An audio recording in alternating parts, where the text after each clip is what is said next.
Hi there, everybody. Welcome to our virtual meeting for today. I know we still have a handful of folks still joining, so I'll run through some announcements here first.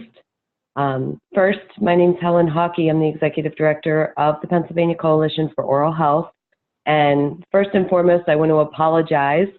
Apparently, having a two-day summit the week before your virtual meeting also means that you lose your voice because you spoke too much. So I'm a little scratchy today, and so I just want to apologize for that first before we get started. So I'll do my best. If anything is unclear, we will be recording the meeting, and if you have any questions following the meeting, of course, you're always welcome to follow up with me afterwards. So I'll try to do my best to project my voice the best that I can. So as we move forward, we're going to take a little bit of time. I want to talk a little bit about the format of today's meeting. For those who have joined us in the past, we will be recording the meeting. So it will be available. The link will be sent out to all attendees after the meeting, along with the slides. So anywhere in the slides where there's a live link that you can click on to reach another document, you'll be able to do that from the slides that we send out afterwards. So, and then also for those who maybe are just calling in and not joining by computer, you'll be able to see the slides that go along with the conversation we're having today. So thank you very much for that. And it looks like, I know we had about 45 people registered total for the meeting today. It looks like we've got a little more than half of those already on the phone. I will say that some of the info we're going to go through today is new. Some of it has been said before, but since all of our stakeholders come from different levels of engagement with the coalition, it's a really good way to give us a recap, but touch on some of the things that maybe you're not as familiar with. So we'll go through some of the work within our priorities.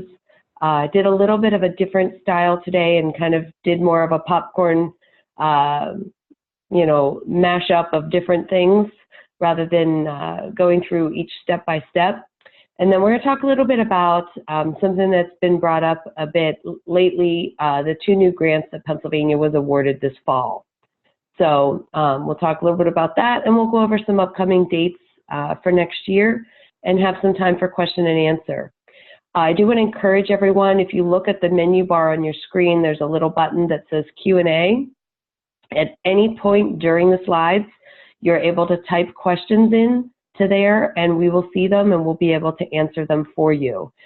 We may be able to jump to them while we're going through the slides, or we may save them to the end, just depending on where we're at in the format. So.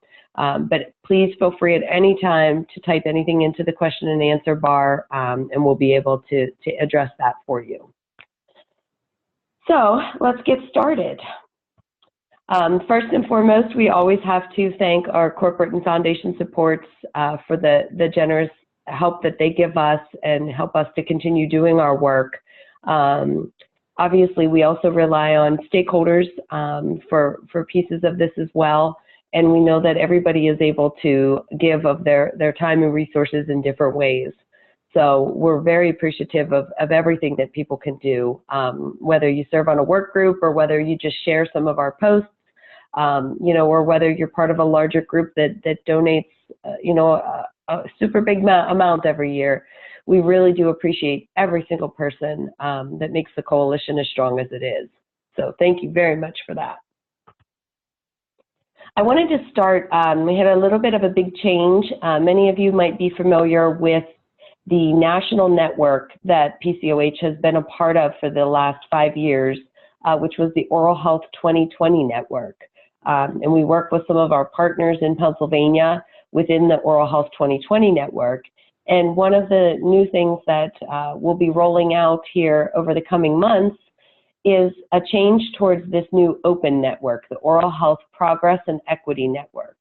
And what that's meant to do is to further the priorities that we were already doing with the Oral Health 2020 network, but really balancing in the forward momentum along with health equity.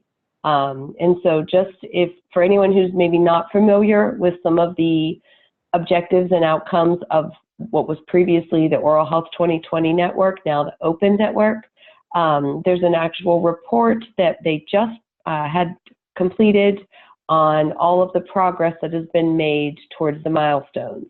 So when you get the slides, you'll be able to click on that square there and see all of the progress that's been made from our national partners. Because a lot of the work that we do is borrowed from national partners or is lent to national partners. And it's really a good way for us to be able to share ideas and resources together. And any individual in Pennsylvania can join the Open Network. You don't have to be a formal organization or a part of a group that's funded by them or anything like that. So if you go to that website at the bottom, oralhealth.network, you have access to join the network and to get all the resources that they offer, which is, it's a really, really amazing group. So what's wonderful about it, I think, is that we have national leaders at a federal level. We've got our state and community groups, and then we also have grassroots organizations who are able to lend their voices. And that's really, really important for making sure we include everyone in the work. So check that out. And of course, I have to talk about our summit. I think from what I was looking at the participant list, about half of those on the call were in attendance at our summit last week in Harrisburg. But we had a really amazing two-day event. More than 120 people came out and totally dedicated their time and their energy for 2 full days to work towards better outcomes for oral health and PA.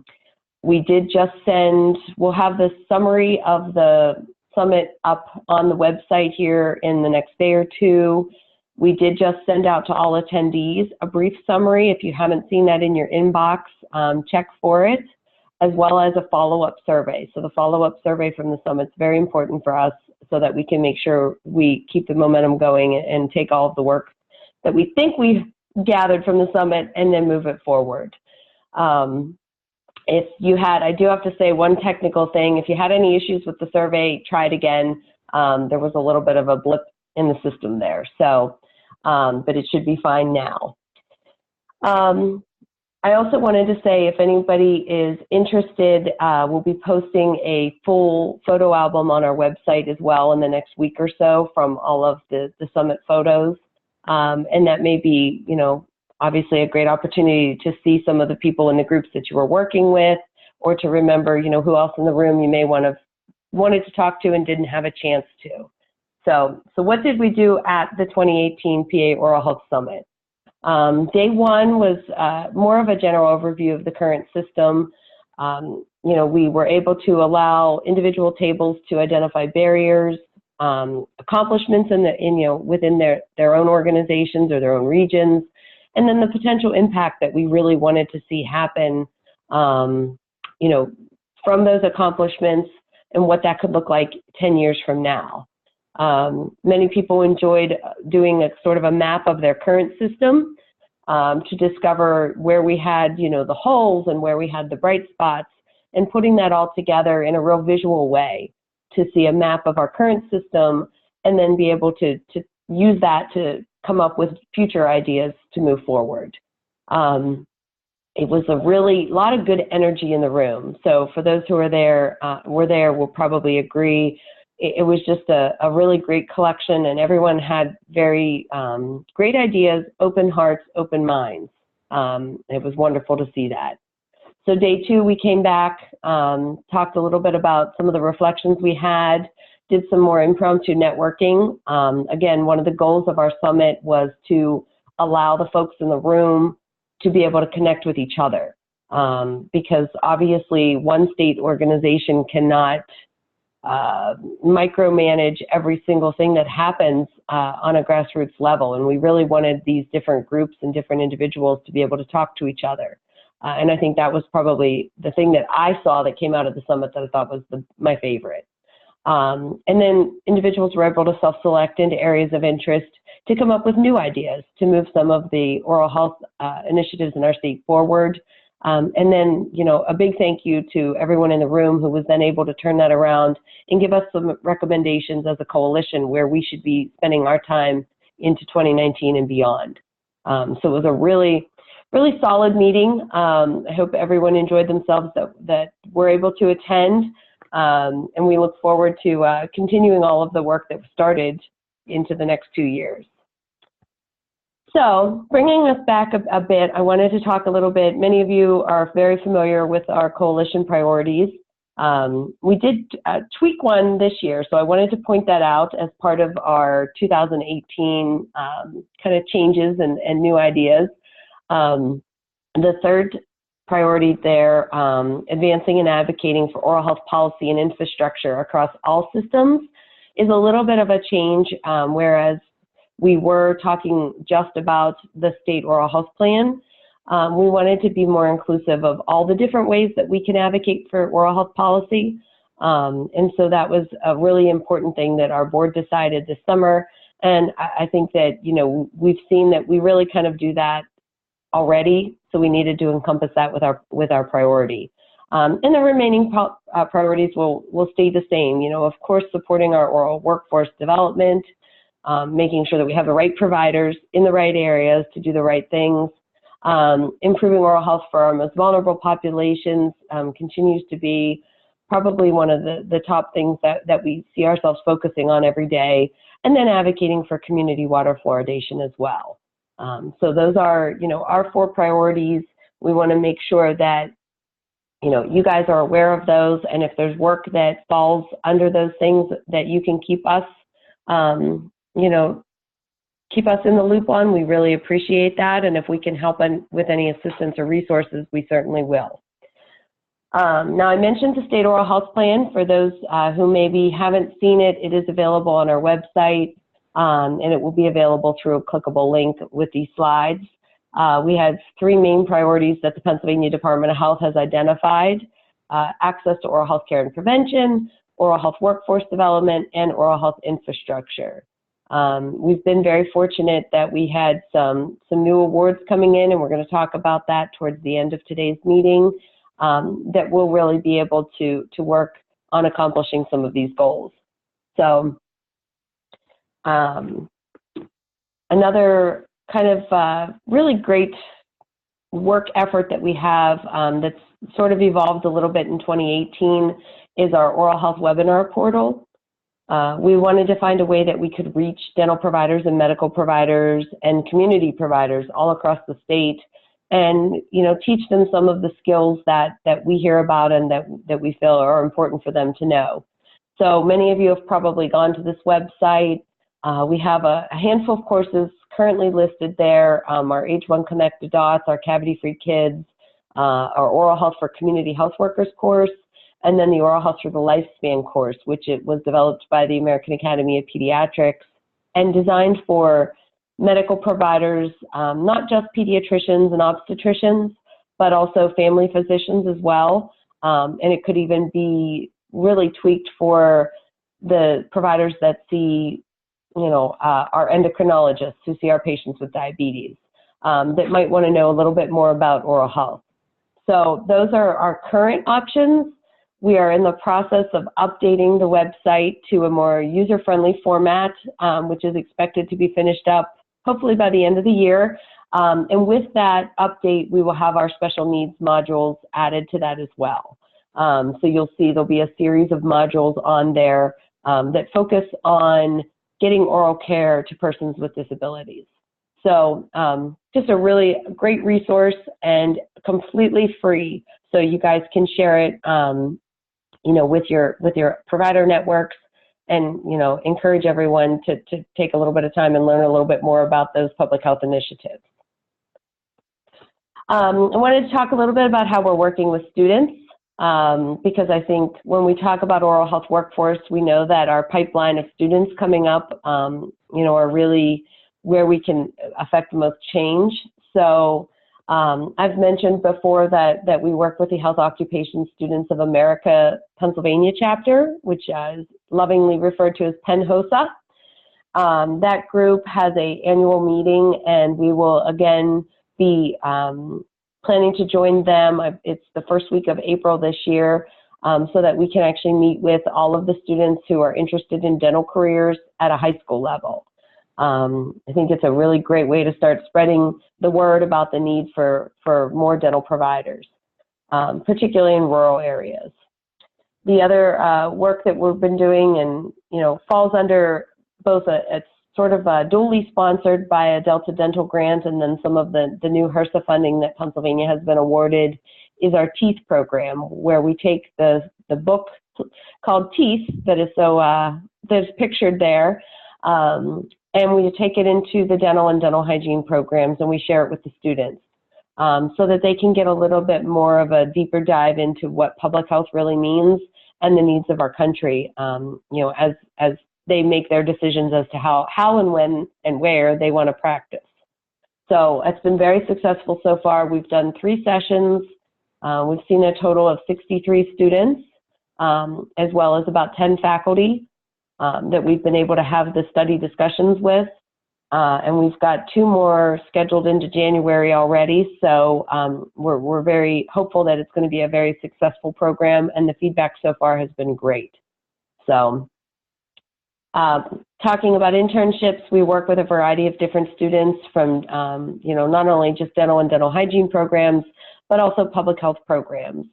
So, we worked with students from Drexel this year, from Temple, from the University of Pittsburgh, and then, one public health student from Massachusetts program as well.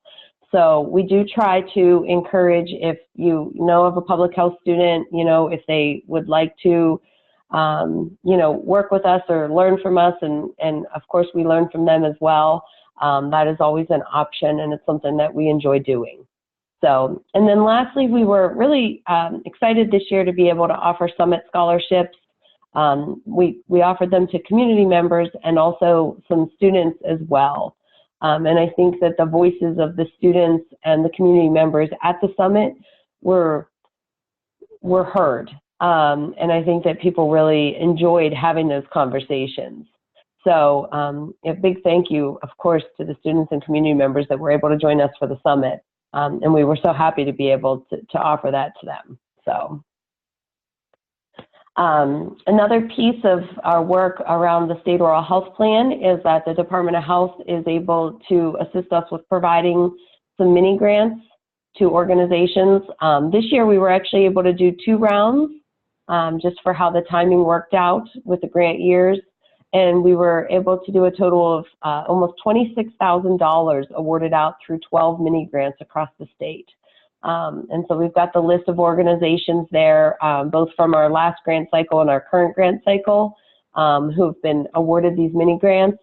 The report from the first round is on our website, so if you're interested in seeing what that first round of mini grants accomplished, that information is available. And what I'll do is I'll stick a link in there as well, so that I make sure that goes out to you guys with the slides. So. And I wanted to take a second and talk a little bit. We typically, when we're having our meetings, we talk very quickly about federally qualified health centers and FQHCs. And it's kind of one of the things I've been thinking about is that there may not be a real great knowledge of what exactly is an FQHC to all of the stakeholders in our group. So, I wanted to just give a brief update. An FQHC, a federally qualified health center, is a really unique, amazing entity where they co-locate medical and dental services. And so all FQHCs have to have some sort of dental aspect to them. Some of them have clinics on site, and some of them, refer out to other groups in the community. So there's a couple hundred federally qualified health centers in our state. They participate in all forms of insurance. They also do a sliding fee scale, so that if there's individuals in your community who maybe make too much income to qualify for medical assistance, but maybe not enough income to purchase their own dental insurance, that, it may be a great place for them to do that. And they can go there and get all of the services they need. And I've toured quite a few of these centers at this point, and they are amazing. They do tobacco cessation, behavioral health, diabetes counseling. It's a one-stop shop for complete health care. and everyone in the facilities really cares about what they're doing. So I wanted to just take a second because I don't think we recognize our federally qualified health centers enough for the work that they do. And we have an oral health initiative that we work with the FQHCs, and one of our sort of report outs for this year was that in the last 5 years, we have grown our state from having 52 dental clinics on site at an FQHC to 93. That to me is amazing. I think it's unbelievable that we could get to that level, and they're still growing. I'm hearing on a regular basis now about new sites opening up. So just wanted to show you the map, let you know that those are available options, so that if you have a member in your community who needs to find a place for dental care, that this is a great option for them. So.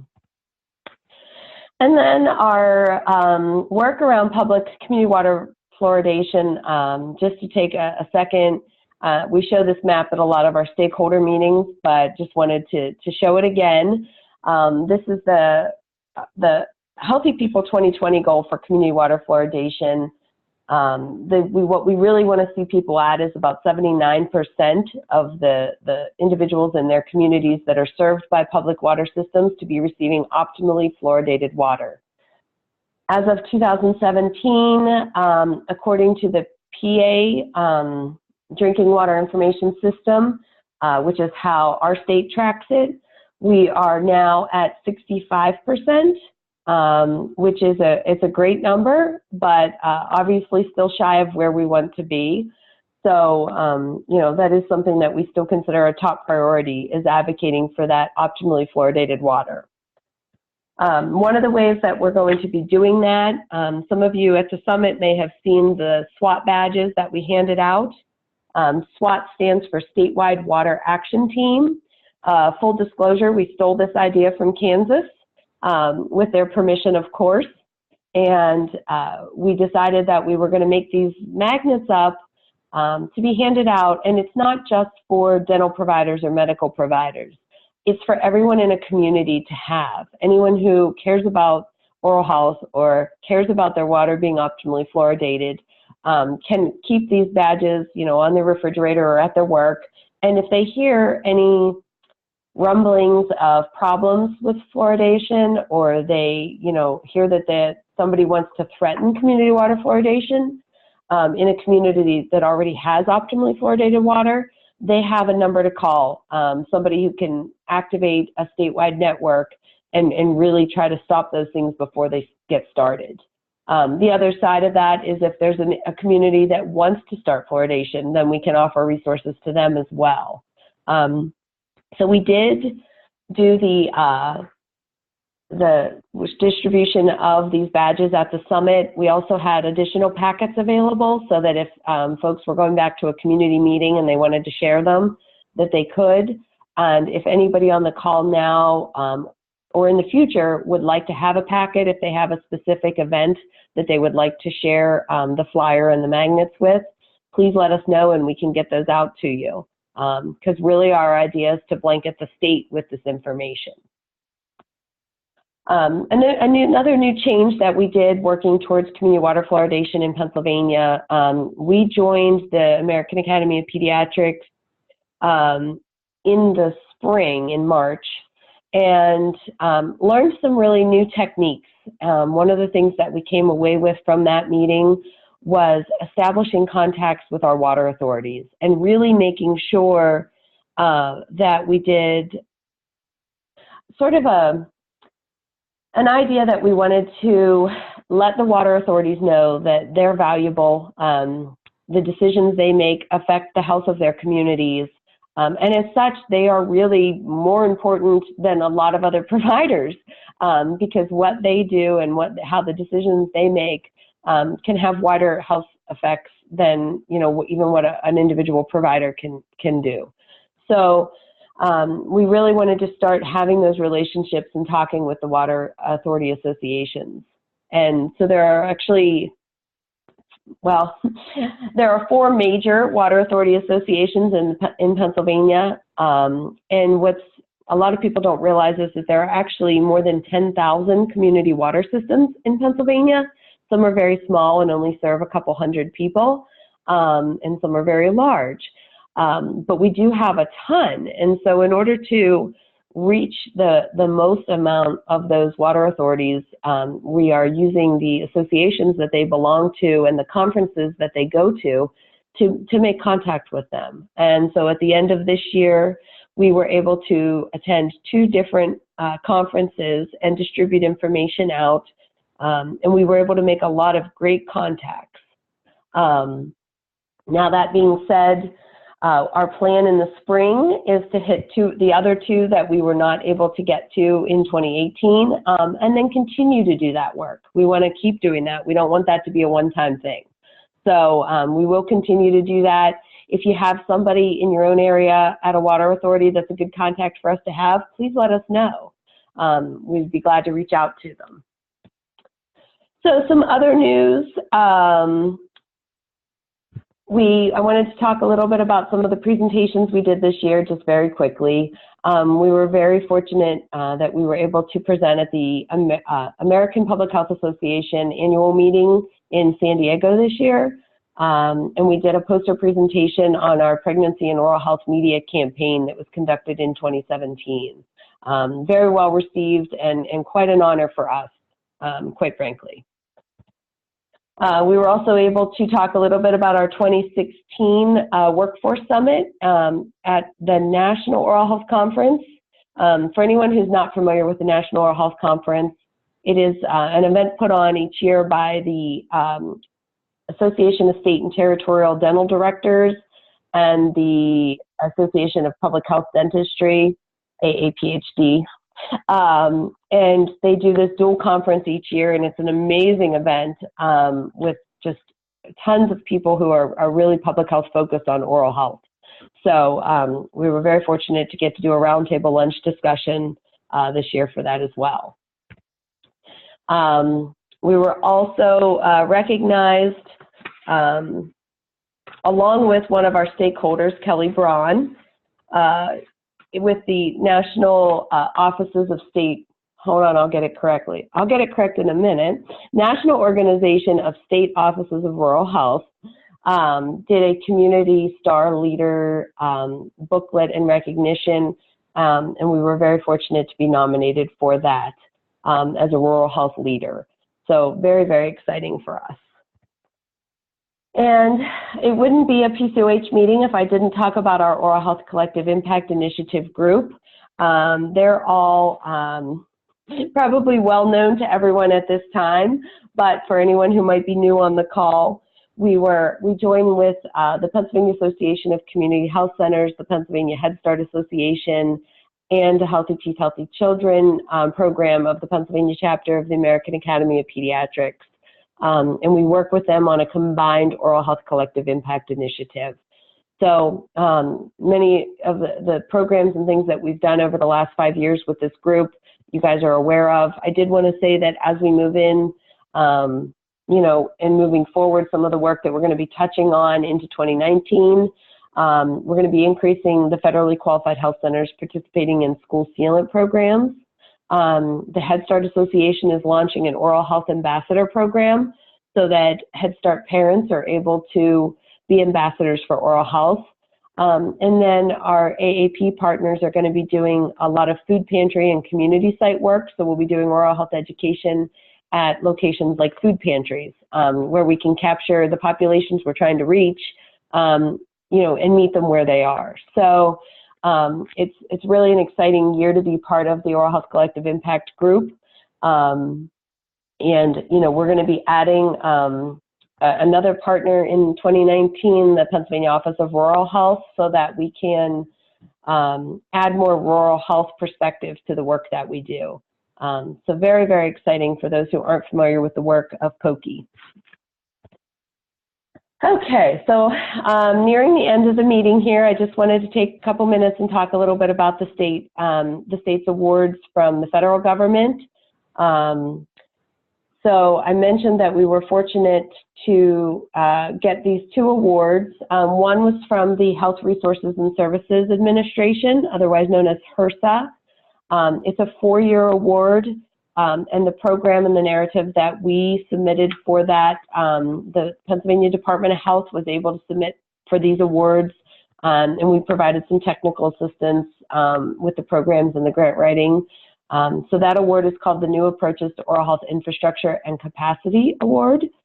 I have a list of the different organizations that will be involved with the programs and the projects that we're working on. And then the next slide actually tells us a little bit more about what's going to be accomplished. Please don't be alarmed by all the words on it. You'll have some time to review it when I send the slides around. So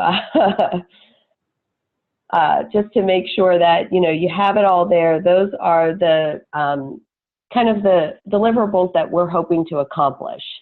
So we're working on education around individuals with disabilities. We're working on our pipeline program, so we're going to be talking with dental students and high school students, talking about the link between obesity and dental caries within agencies, adding some oral health services to rural health clinics.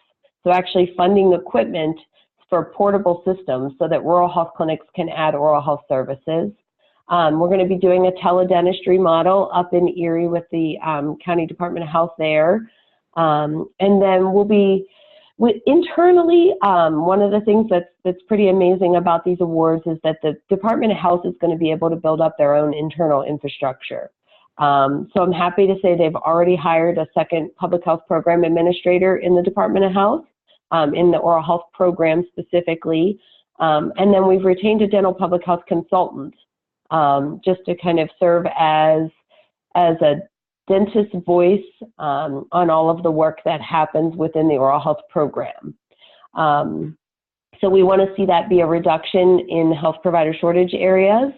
And then we want to also be able to have a real surveillance system put in place from the Department of Health. So that's all the things that we hope to accomplish in the next 4 years. That award started September 1st. And then next, the other award that we were able to get was the Centers for Disease Control and Prevention, the CDC award. That one is simply titled Improving Oral Health in Pennsylvania. And you can see the organizations that are involved there. This award, though it does have some programmatic and project pieces, I'll forward to the next slide here, is mostly aimed at that bottom bullet point, which is hiring a state dental director. That is what we are using the majority of that funding for, which would then leave our Department of Health oral health program with 3 full-time employees, which is just phenomenal and a great growth. So, part of that will be working towards that. We're hoping to have that job announcement out in the next couple months. And then we will be also adding new school sealant programs, working on our community water fluoridation initiatives through some grants that can be offered directly to water authorities, and then setting up a surveillance system so that we're tracking some of the status of the oral health of the individuals in our communities. So pretty exciting stuff, lots of words, lots of talk. But I think that we're going to start seeing some real changes happening. We took a long time to build up sort of a base for some of this work, and now we have a really great network across our state that I think we can pull this off, and the next 5 years are going to be very exciting ones. So just to wrap up, I did want to go through a few of our events that you should know about. There's many of you are familiar with the Mission of Mercy events. If you're not, they're an amazing thing. They're a free 2-day dental clinic the first one that we have on the slide here is the state one that moves to different parts of the state annually. So this year's event is June 7th and 8th in Wilkes-Barre, and the website is there. The volunteers can start signing up in April. And we need all kinds of volunteers for that event. I think typically there's about 1,100 people who volunteer, so it's pretty intense for 2 days. And then a second event that kind of was spurred by the state Mission of Mercy being in Pittsburgh a few years ago the need was really seen, and a group of organizations decided that they wanted to hold one annually just in Pittsburgh. So we're fortunate to have that. That event's going to be July 26th and 27th. And again, it's tons of volunteers needed. The website is there, so you can follow them on social media, and you'll be able to volunteer when that time comes available. And I also wanted to mention that we're very fortunate that the American Public Health Association Conference is going to be held in Philadelphia in 2019. So November 2nd through the 5th, Pennsylvania will be in a little bit of a national spotlight as the APHA holds their national conference here. And if I'm remembering correctly, the one in San Diego had somewhere around 13,000 people in attendance. So it's a great time for us as a state to kind of highlight our oral health work. So, and then lastly, just wanted to give everyone some save the dates. We're going to be doing a little bit of a different meeting schedule. Actually, I'm being corrected. I'm going to back up. Mary Lynn just texted me and said there were 35,000 people at APHA this year. So that's a whole lot of people coming and caring about public health. So yes, please make sure you keep your eyes peeled for what's coming to Philadelphia. Let me see here. And so our save the date meetings, as many of you know, the last 2 years we were holding 4 meetings a year, and those meetings were sort of kind of mimicking each other and starting to kind of sound the same. And what we thought we might try to do for 2019 is to kind of hit the West 1 week and the East 1 week, but offer 2 locations and 2 different dates, so that, you know, individuals who want to know everything that's happening with the coalition can just pick the date and the location that's best for them and hear the same meeting that they would hear 2 days later in a different location. So we're going to give that a shot for next year. And again, we'll be partnering with the Pennsylvania Department of Health oral health stakeholder meetings, so that, you know, we're able to have everybody just commit to 1 day and actually get to attend 2 different meetings. And of course, I threw our tentative 2020 PA Oral Health Summit date up.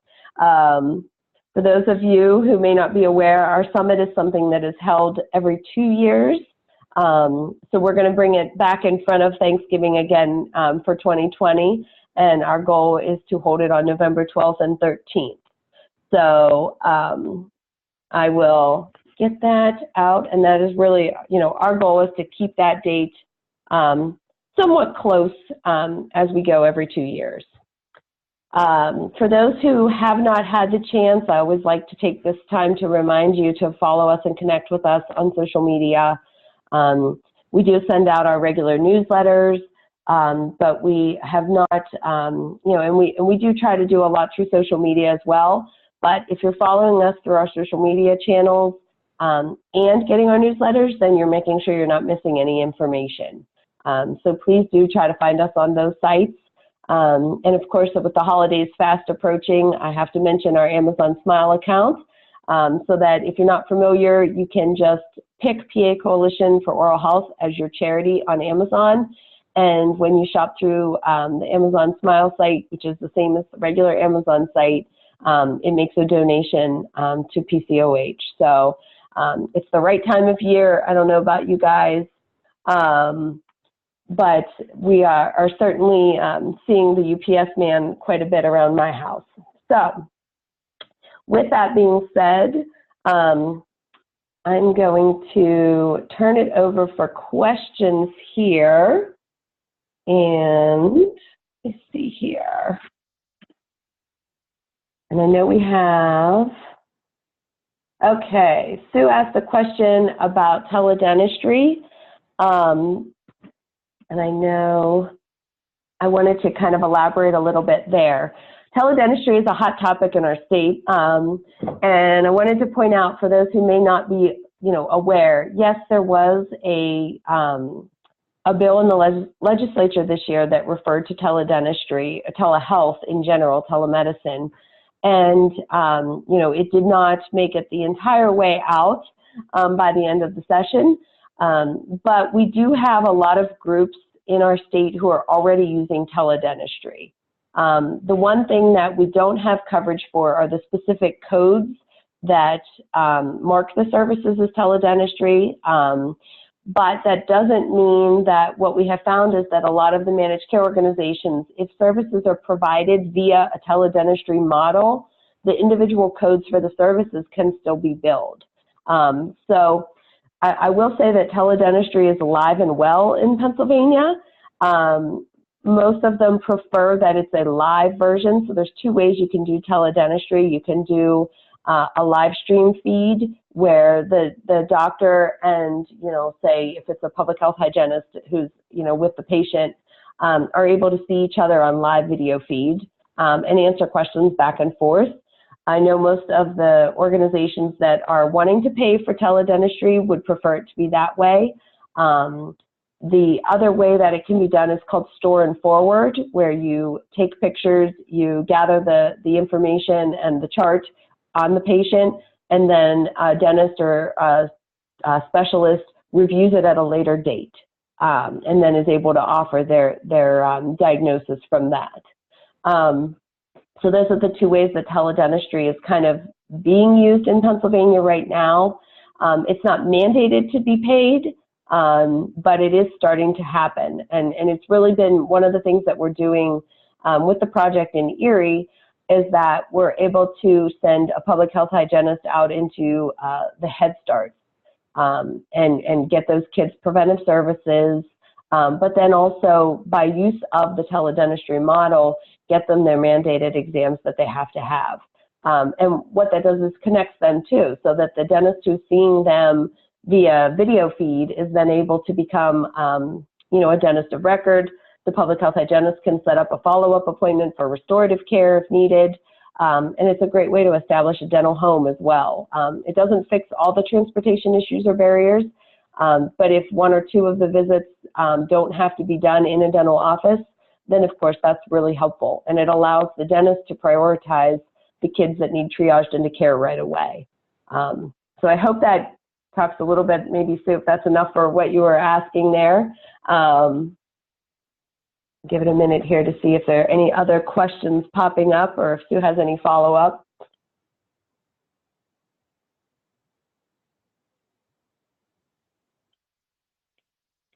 And while I'm waiting for that, I just wanted to say I thank you guys very much for taking some time during what's shaping up to be a very busy holiday season to join us and hear a quick update on the coalition. We will have 2 of our virtual meetings next year as well. And if there's anything that you want, further elaboration on, or if there's any information I can give you or match you up with some resources, that's what we're here for. So we would love to assist you with all of your initiatives. And I am going to say that I'm not seeing any more questions. So thank you guys very much. And I hope you have a wonderful holiday season and a happy new year. And we will see you back in 2019.